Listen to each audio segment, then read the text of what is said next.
ধানমন্ডি ও গুলশান লেকের সংস্কার ও উন্নয়ন এবং সুয়ারেজ ট্রিটমেন্ট প্ল্যান্ট স্থাপন সংক্রান্ত বৈঠক করেছেন প্রধানমন্ত্রী তারেক রহমান।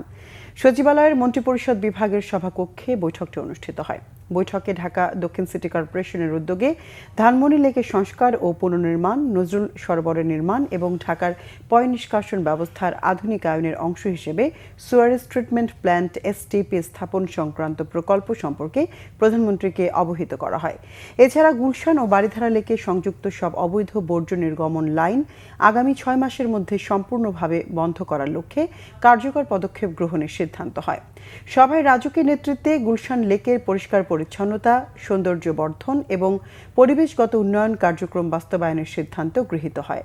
বৈঠকে প্রধানমন্ত্রী ঢাকার লেকসমূহের পুনরুদ্ধার, পরিচ্ছন্নতা কার্যক্রম এবং বাসাবাড়ি ও বাণিজ্যিক প্রতিষ্ঠানে সুয়ারেজ ট্রিটমেন্ট প্ল্যান্ট এসটিপি স্থাপনের বিষয়ে কয়েকটি উপস্থাপনা পর্যালোচনা করেন।